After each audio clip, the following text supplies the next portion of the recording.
Hello everyone and welcome back to episode 110 of Knowing Wheel, and finally we can say it again.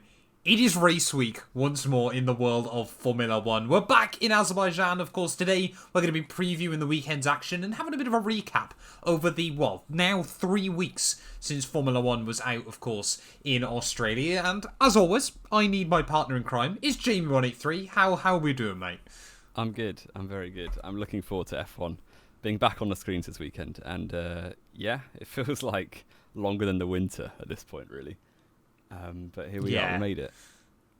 It's not been a fun few weeks, has it? I think we've all decided a spring break is not what Formula 1 needs, and I am genuinely quite interested over the rest of this year to sort of see how Formula 1 gets on now, because, you know, with the way Red Bull have dominated those first 3 races and the way that, you know, the 4-week gap as well, Could there be quite a dip in interest in real-life Formula 1 this year? We'll wait and see. But we have got plenty to go through today. As always, there'll be timestamps linked down in the description below if you're watching this here on YouTube. Of course, Spotify, Apple Podcasts, and all our other social media bits and pieces will be linked down below. But let's start it then, Jamie, with some big Mercedes news. James Allison is back as technical director.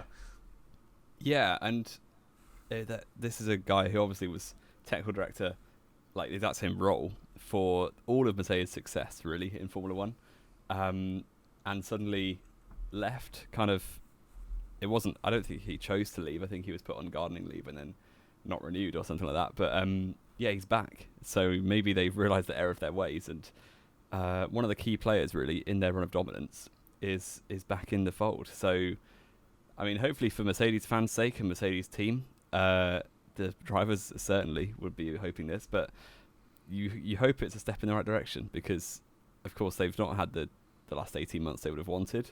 Well, the last 3 years really, is it? But yeah, they better hope that this could be the start of something new, to quote High School Musical a minute into this podcast. I think that the start of something new, I don't think you're even right. I think it's the going back to the old is what they're really after. Old, yeah. But of course, stepped down from that role about 20 months ago now, of course, replaced by Mike Elliott, who has now been shifted over as the Chief Technical Officer. It did kind of feel, didn't it? Especially as we've kind of come into 2023 with the new porpoising regulations and things like that. Because the whole big talk last year, wasn't it, of course, was if they try to eliminate porpoising, Mercedes have got a fast race car. Porpoising has been eliminated. Mercedes are still not back to winning.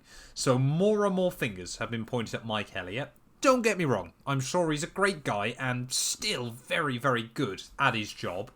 But he's not quite James Allison, is he? Of course, James is, he used to work with Ferrari. He didn't ever race for them, at least to my knowledge. Of course, like we said, has absolutely been there throughout most of the Mercedes dominant run as well. We'll wait and see before we say that Mercedes is going to be right back at the front. But, I feel like this is likely to try and bring them a step forward, isn't it? But will it be now, or are we going to be looking at 2024?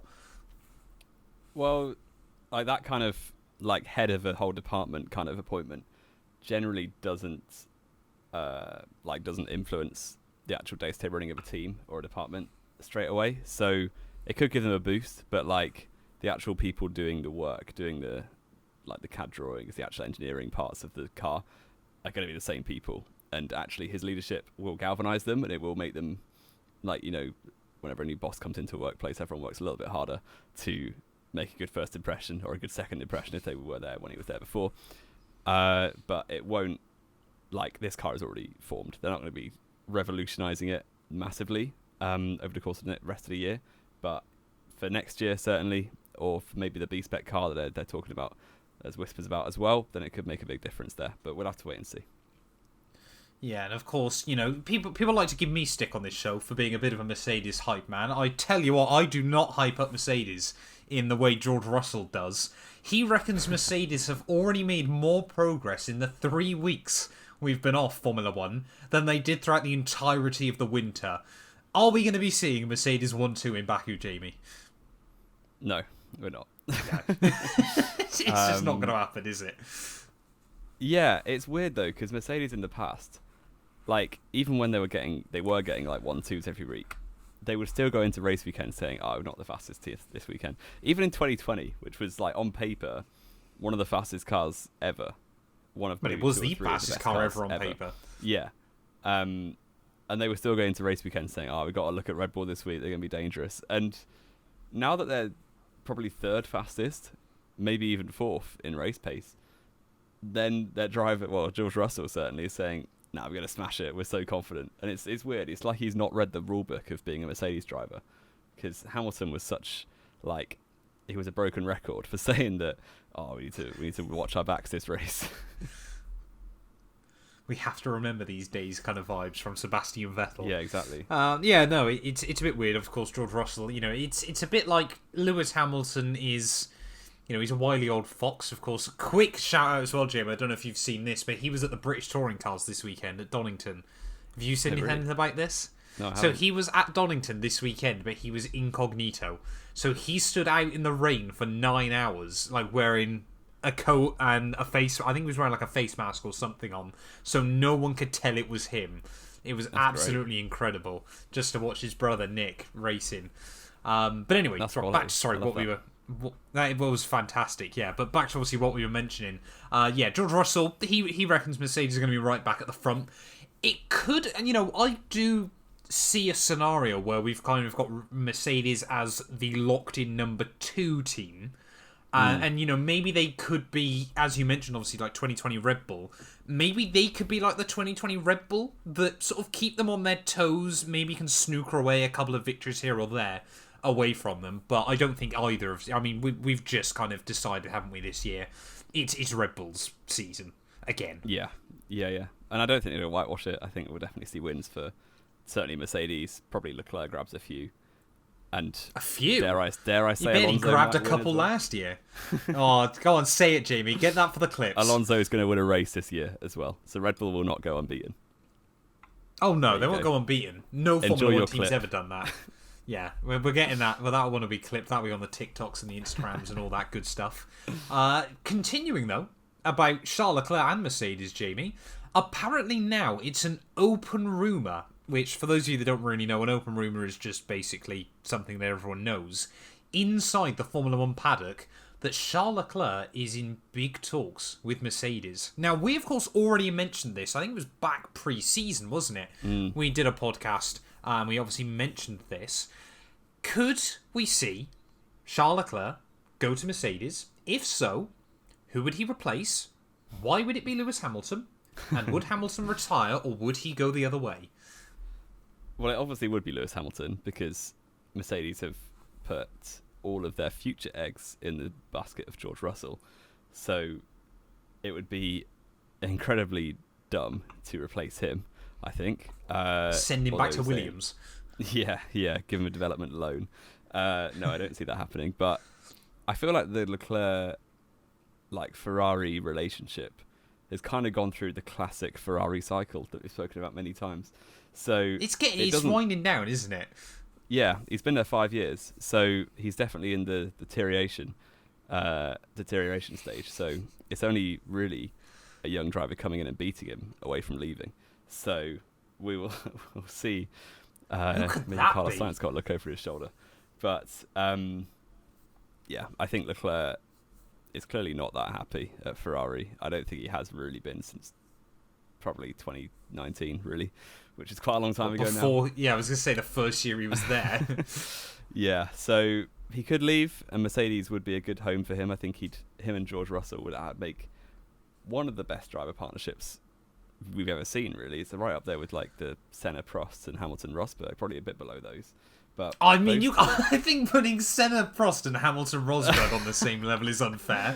I'm just going to put that out there. Yeah. How many other double world champion lineups have we seen? A fair few back in the 80s and 90s. I guess. And then 2007. 2015-16 McLaren as well. That was pretty good. Yeah, I think it would be very exciting if he does. But the problem is, Mercedes will not kick out Lewis Hamilton. It would have to be, I feel, Hamilton's decision to leave, because he has literally been the face of that team for the last 10 years.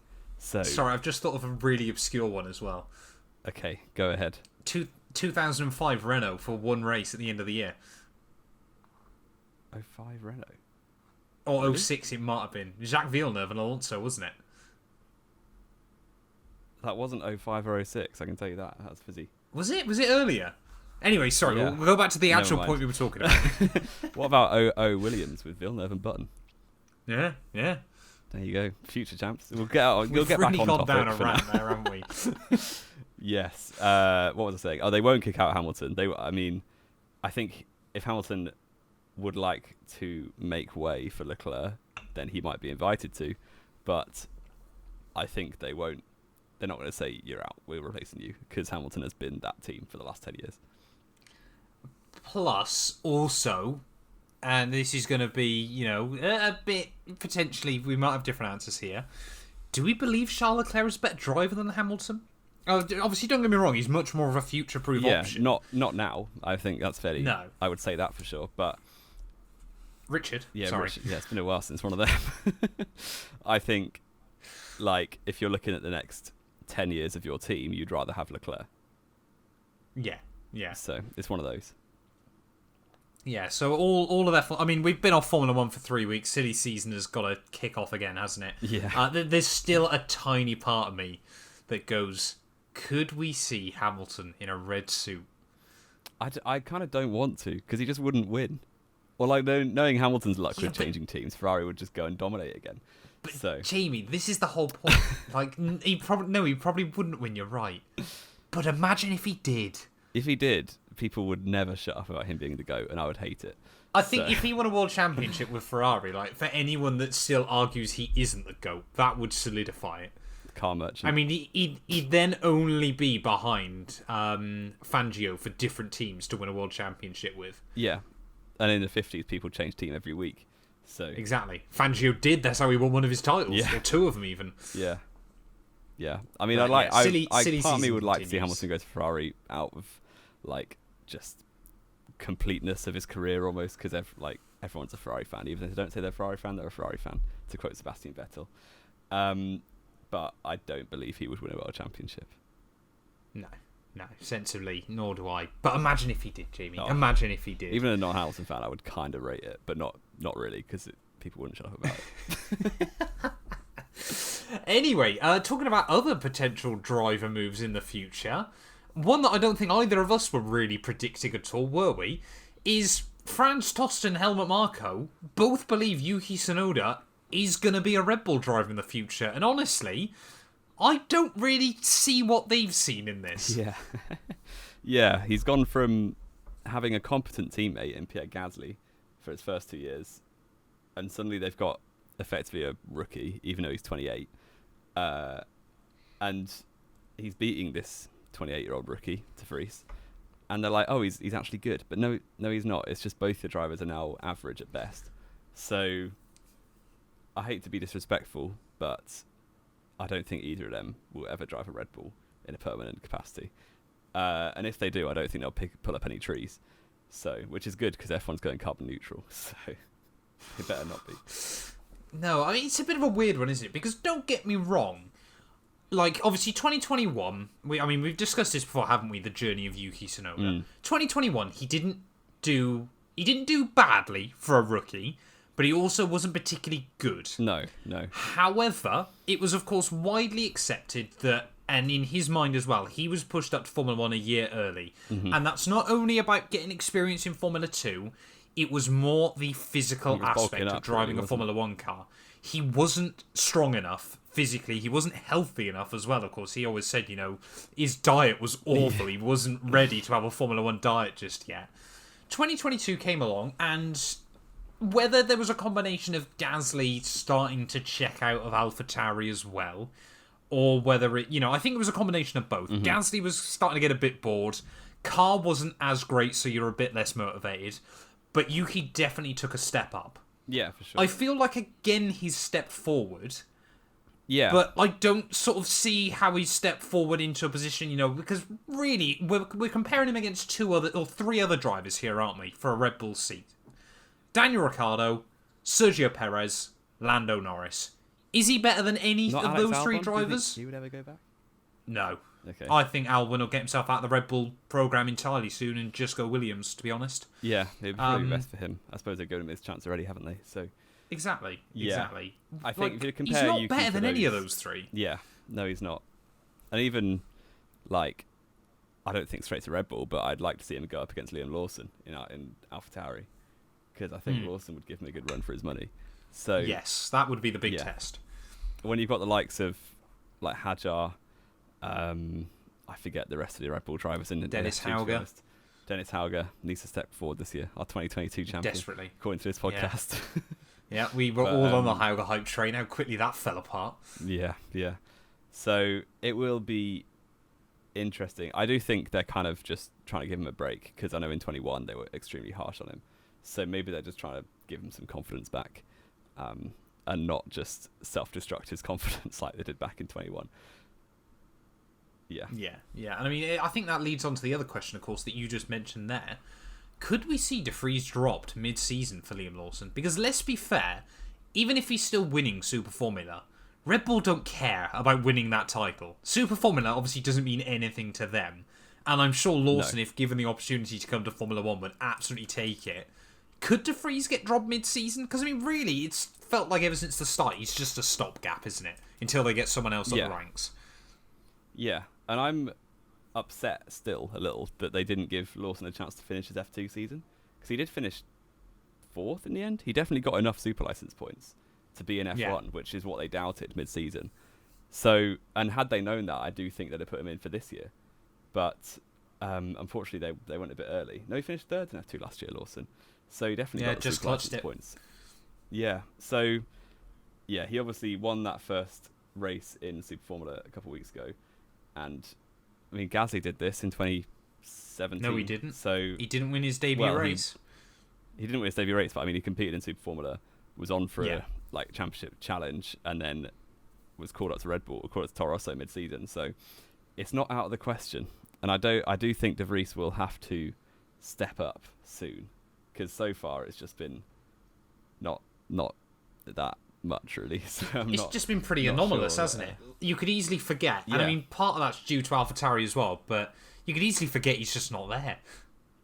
Yeah, like I get him and Sargent confused last week on the pod, because I was like, "You did? Who are these two? They're just here."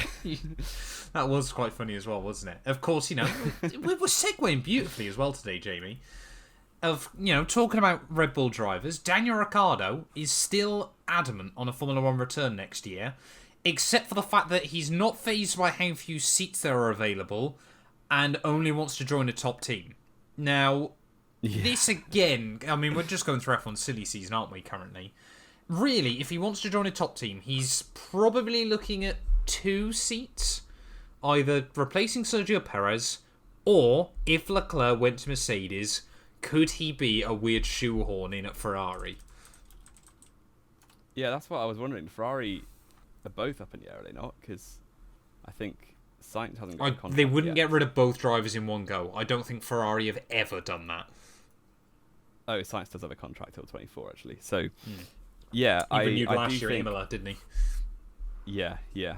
So, potentially, if Hamilton did call it a day, Leclerc goes over to Ferrari.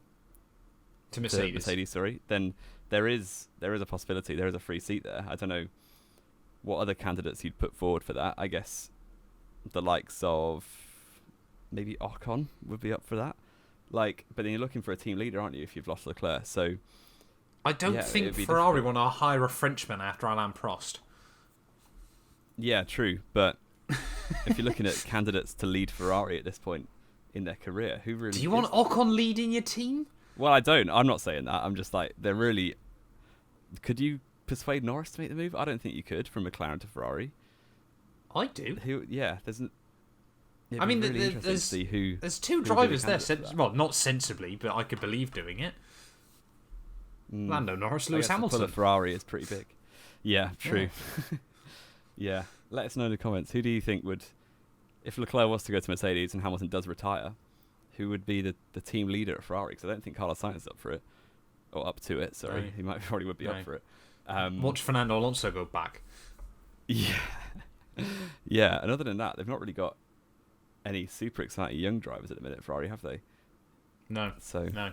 It's all weird and wonderful, isn't it? Yeah. Back the Iceman back again. But of course, we've said Ferrari there, but on the alternate to that, this was kind of just me, I'm thinking hypothetically, could we see, I don't think it'll happen this year, but could we see Fernando Alonso retire, whether it be the end of next year or something like that, Sergio Perez go back to Aston Martin, now they're a real force, and then Ricciardo get his Red Bull seat? Could we just basically be back to 2018? If you're talking, 2 years away, you've got a whole host of other new young drivers to come into sport, like Teo Porcher. That is also very true. There's going to be at least 3 or 4, you imagine, that are currently racing F2 and F3 that would be wanting to step into those kind of seats. So the reshuffle of bringing back the likes of Ricciardo and bringing Perez back to his old team, I guess it's worked for Haas in the last 2 years. But I don't think that's a very likely scenario, really. But, it's all a bit weird and wonderful, isn't it? Speaking of weird and wonderful, Jamie, have you heard the great news today? I don't think I have, really. I've not spent much time on Twitter, so... Nikita Mazepin is apparently looking for a way to get back into Formula 1, ladies and gentlemen. And this one did make me chuckle. Isn't he still banned by F1, technically? Well, he wants to get those decisions revoked and overruled. Compete as an independent, maybe. Well, exactly. That's what he'd have to do, is race... Like Robert Schwartzman obviously races under an Israeli licence, doesn't he? Mazepin would have to try and get a licence elsewhere.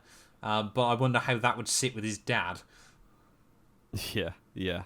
Who's an oligarch for Putin himself. So I'm not sure that would go down very well. I also do not know anyone who would employ him.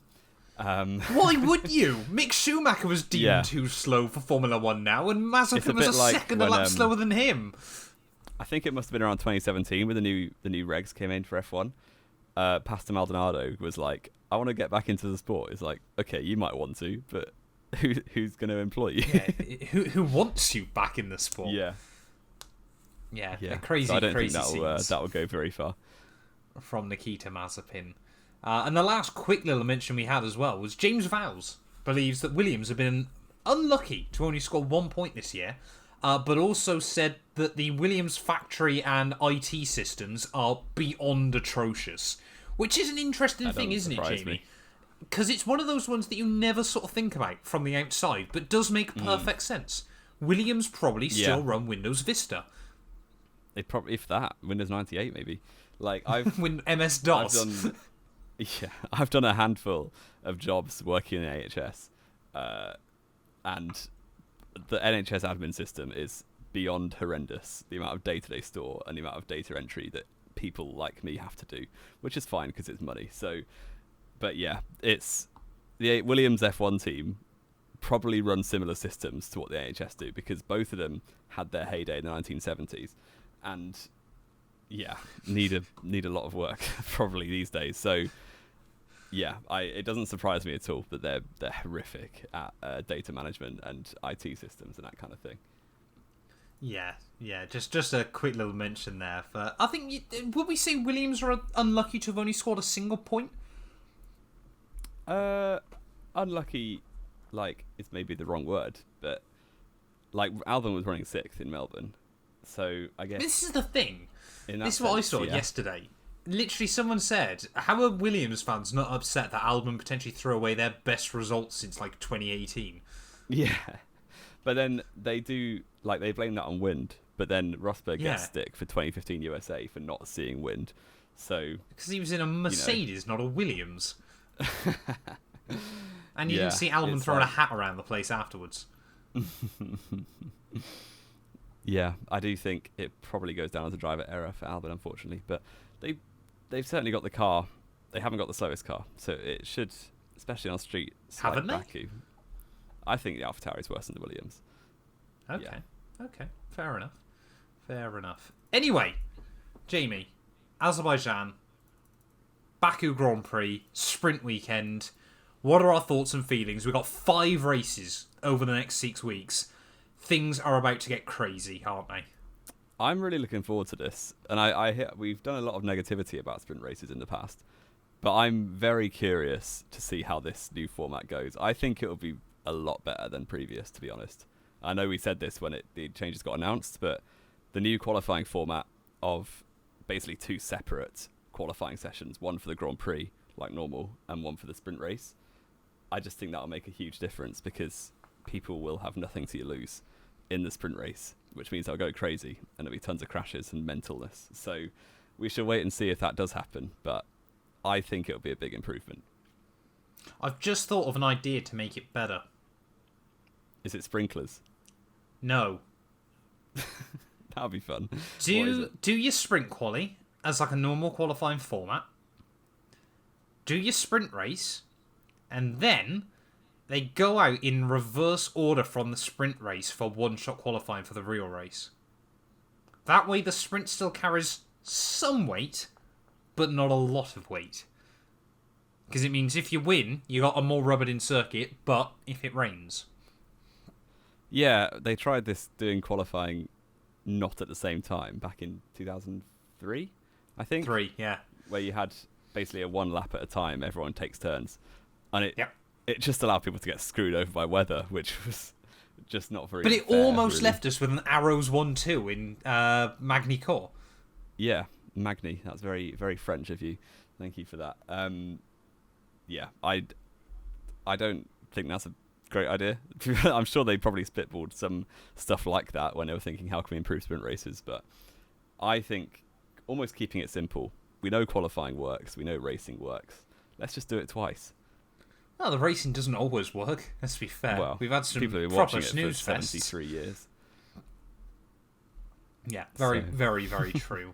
But of course, Baku this weekend, then we fly out to Miami the weekend after that, don't we? And then Makes we're a lot of back sense. in Imola, of course. This whole trying to cut down the carbon and all that good stuff as well. So, yeah, we're going near basically 3 continents in 3 weeks. It's kind of mad. But it's going to get exciting, Jamie. We're going to have loads of podcasts to do, aren't we? Yeah. We've also, therefore, because of the sprint weekend format change, got even more points available in our prediction league. Because we're going to have to do sprint qualifying. Did we used to do sprint race or did we just do sprint winner? We just did sprint winner. So we'll I do think that we again. just did sprint winner. And then we have real qualifying and top 3. Wow. I think you're winning, aren't you? So there's like we didn't 12 update points it last available? time. Did we not? I thought you No, did. I definitely got 6 points and you got about 2. So I think it was 13. No, I don't think it was that bad. Was it 13 to 6? maybe you got 4 points. I think you got 4 and I got 2, to be completely honest. No, I definitely got 6 because I got the top 3 right, apart from Hamilton's swap for Russell. I definitely got 6. But we will sort that out in post. Let's call it 13 to 8. Okay. Well, I'll go and do a VAR check on this in a second. But what was the question? Oh, predictions, indeed. Predictions. This is just going to be stabs in the dark, really. But since you're losing, you can go first. Oh, thank you. Right, sprint qualifying then. I am saying Max Verstappen. Exciting, Wow. I know. Adventurous. Sprint race, Max Verstappen. Qualifying, Sergio Perez. Top 3. Really? Okay. Yeah. Top 3, Max Verstappen, Sergio Perez, Lewis Hamilton. Alonso streak's coming to an end. Yeah, it's over after 101. That's his final podium. I will go sprint qualifying. Max Verstappen. Sprint We race. are so boring. No. Here we go. Sprint race. Esteban Ocon. George Russell. Whoa, Russell. okay. Something crazy is going to happen, I believe. Okay. Real qualifying. Verstappen. Real top 3. Verstappen. Okay, you can't finish first. You can't put Verstappen on the podium twice, mate. Who do I want to say in second place? I will say Russell Hamilton. Okay, Perez is Everyone's having they're another back. night now, you reckon? James Allison, he's here. James Allison has fixed Mercedes immediately. And the final thing I think we need to do, which I should have shoehorned in earlier but didn't, Okay. is a little quiz. And speaking Oh, of no. the new qualifying changes, which have oh no. Yeah, we've had a few little tweaks to the Q1, 2, 3 format, as in the times for the sessions are changing. But are they? It has been for the sprint. Sorry, they are, aren't they? Oh yeah. So, okay. F1's been using this Q1, 2, 3 since 2006. Yes. In which time, a minimum of 39 Q1 eliminations gets you into the top 10 for the most Q1 eliminations. And the most anyone has is 71. You have to name me the top 10 most eliminated drivers in Q1s, and you have 1 minute starting now. Lance Stroll. Nicholas Latifi. Yep. You said 39 will get you in the top 10. Yeah. Mick Schumacher. No. No, he didn't do 39 Grand Prix. Oh, here we go. Pascal Wehrlein. Marcus Ericsson. Yep, he's top. That's mad. Oh, this is awful. How evil is this for a quiz? Trying to think of Kazuki Nakajima. No. Trying to think. It was like a bad qualifier back in the day. Adrian Sutil. Yep. Okay. He was fourth, which is within character. That's mad.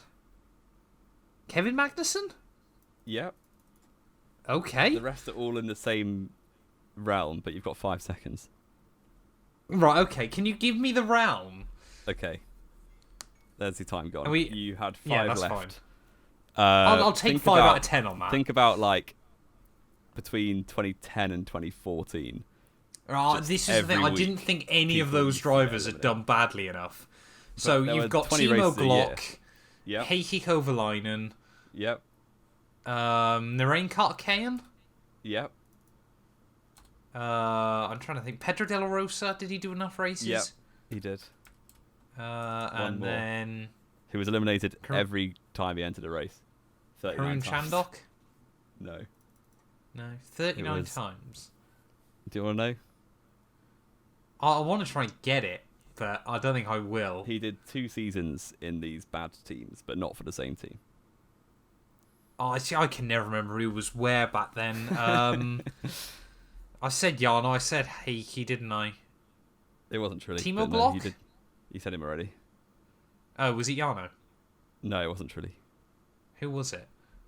It was Charles. Oh, Charles Peak! Of course it was, yeah. I did say that before you said it, to be fair. So I'm taking that. Just about. Evil little quiz, that, Jamie. Fair play to you. That was interesting. Yeah, I just could not think who was going to be there. You did well. 5 out of 10. Are you sure Max Chilton wasn't in there? No, he wasn't. Eliminated less than 39 times. Fair play to him. Because he was also really good at finishing races. Not in particularly good places, just really good at finishing them. But there we go then. I think that is going to wrap us up for this week's Formula 1 podcast. Of course, we will be back next week. We're going to have a lot of double shows coming up, aren't we, Jamie? We're going to be at episode 150 before we know it. We'll be back next week, though, of course, to review the action from the Azerbaijan Grand Prix, and then previewing Miami later on next week as well. So, if you want to enjoy, please do make sure you leave a like, get yourself subscribed, hit follow, all that good stuff. Like we said, socials will be linked down in the comments below. But yeah, that's going to do us for this one, and we'll be back very, very soon with more Knowing Wheel.